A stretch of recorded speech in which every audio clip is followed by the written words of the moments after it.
Hey everybody, so today I want to go over my review of the Arc 1 that I got end of July, that I've been playing with end of July, early August. Now you've seen some of the latest footage, so now I'm going to go over what I think about it.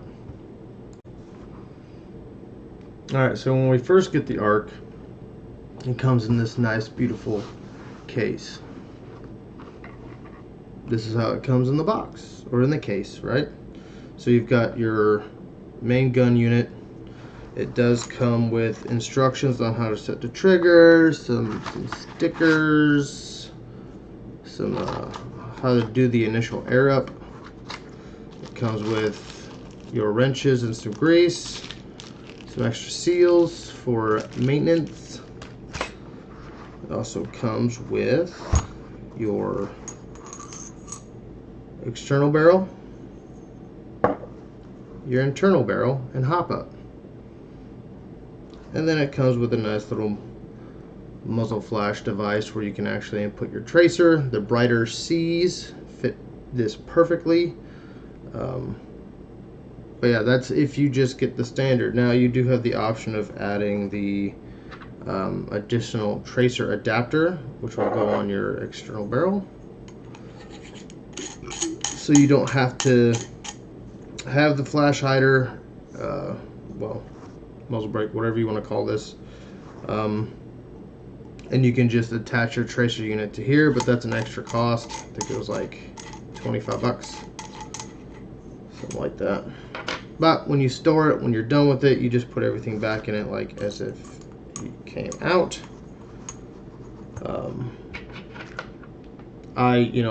I actually put these in my tote.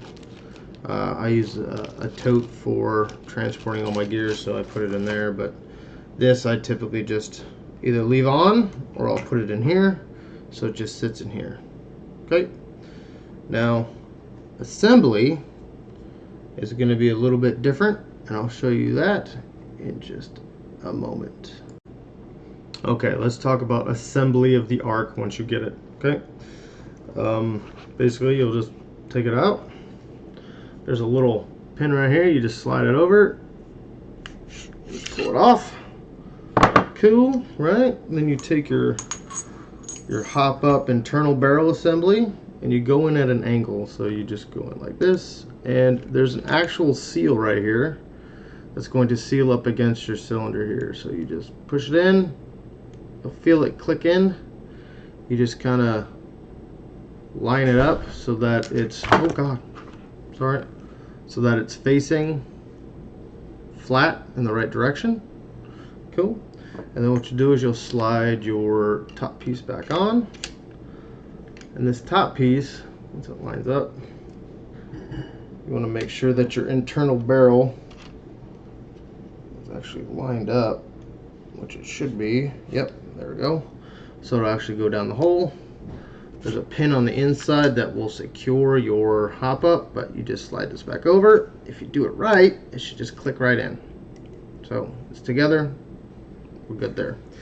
Then you're going to take your external barrel, this side down, and you're just going to screw it in. So there it goes, it's going.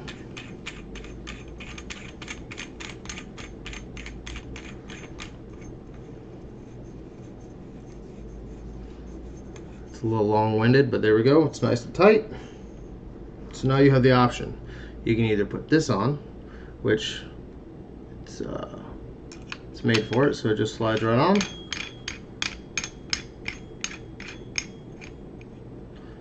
And that piece is on. Or take this off. And because I have a purple brighter C, I also have a teal one and a black one, but whatever I want to run, I want it to look pretty. Or you can put on the tracer adapter, which again is a separate, you have to buy that separately. It is not included with the setup. Once it's on, it's done. We're good. Then you just take your bottle, put it in here, and when you're ready to go, you just push this in, and it'll actually actuate the air. This is your air on off. Okay, right now mine's still pressure locked, because at the field I play at, the limit for joules is 0.85 for HPAs. So it's tournament locked, so I don't ever have to adjust it again. I just go and verify. They confirm it's still good, and I continue to play. Now to take it apart, you're just going to do the opposite. You're just going to go backwards. Okay. The muzzle brake or tracer adapter comes off first. Your external barrel, push the orange tab or the tab. Slide this piece off. Take your hop up and internal barrel off. Put it back on. This is how it's to be stored. Of course, you saw it. It just slips right into the case if you do it properly. Now let's talk about my honest review. The ARC is a wonderful, wonderful. I absolutely love this ESG. The only issue that I have is, or I've had, is right here. This little, well, you can't really see it. Let me try to finagle. All right, there's a screw that goes in here for your ambidextrous mag release. The issue I had with that was, I don't know, I was playing some speed and it just backed out. Pin came out. This entire piece fell off. I'm just glad somebody actually found it on the speed field and returned it. Being a very unique gun, it wasn't too hard to find me. When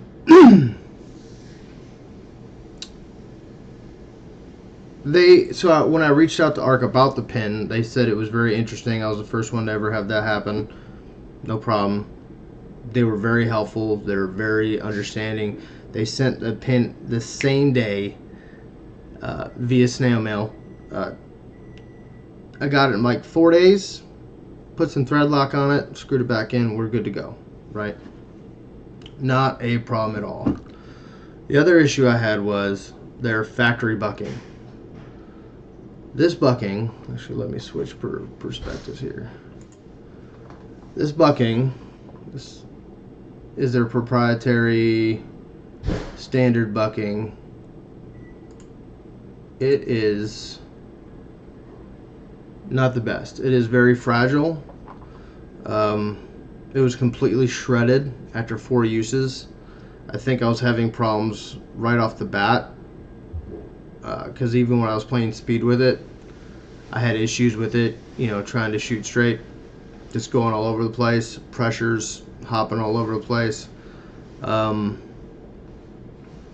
reached out to ARC and they told me, yes, it is very fragile, and they suggested either a Maple 70 to replace it. So I did. I actually bought several different Maple 70s. So the Maple 70 Macaroon, absolutely love that thing. It was great. I tried the Super, the little fins on the side of the actual bucking to help keep it straight even if you turn your gun sideways. It's not the right cut for the internal barrel. The actual feed hole doesn't work out. That's okay. I'm here to test it out, so if you get one, you don't have to. Also, I purchased a Mr. Hop 75. So Maple Mr. Hop 75. I put that in, and that one right there is the winner. If you decide to purchase an ARC, which I suggest you do, they're freaking fabulous. They're not just for speed. I use them indoor. You guys can look at my YouTube videos and see I use it wherever I can. The Maple Mr. Hop 75 is just chef's kiss. You know, it's pristine. It gets the job done. It holds a nice tight seal. It doesn't wear down. I haven't had a problem. Absolutely love it. So besides those two things, this gun is fabulous. Indoor, play with it all day long. So for outdoor, I don't know. I haven't really, nor do I plan on, honestly, taking it to a Milsim event. That would just be weird. I guess. I don't know. I haven't really thought about taking it to a milsim event. But, I mean, this thing, I can crank it up and shoot lasers from anywhere. I did notice it does operate better at a higher joule, a higher pressure. So, you know, the .85 is good with the Maple 75. But when I play speed and the limit is 1.14 joules, I tend to have a little better reaction when it comes to just the trigger sensitivity, the actual hop.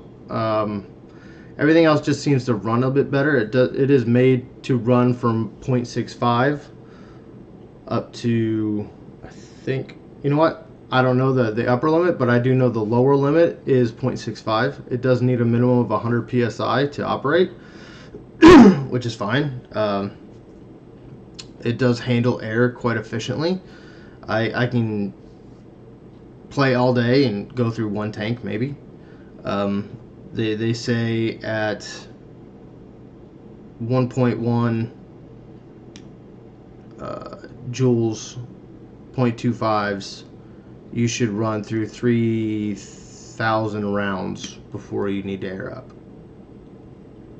That's what they say with a 48 CI tank. Anyways, so I can play all day. I got a 68 CI tank, 4,500. I don't have to refill it. Yeah, I love it. So the thing I love the most about the ARC is that there's no electronics. It's fully mechanical. I don't have to worry about batteries. I don't have to worry about anything but making sure I have air. It's a huge perk to me. Less things to carry, less things to worry about after gameplay or before gameplay. You know, I'm not stressing about are my batteries charged. I don't plan on running milsim with it. If I do, it'd be weird. I have other rifles, a Danny to the Fence. I've got other ARs with like a Fusion F2 in it, so I won't take it to a milsim event. It's too pricey and pretty to be out there in the mud. But speed or indoor, like say at High Ground Airsoft or CAVTAC in Dallas, or you know, any other fields where it's not so, I don't know, strenuous, not so many elements to worry about, highly suggest. Speed, obviously. I would love to play this NSL or CSL. I think it would work just as well. If you want to know more about it, let me know. If you don't agree, add a comment. Otherwise, I'll see you next time.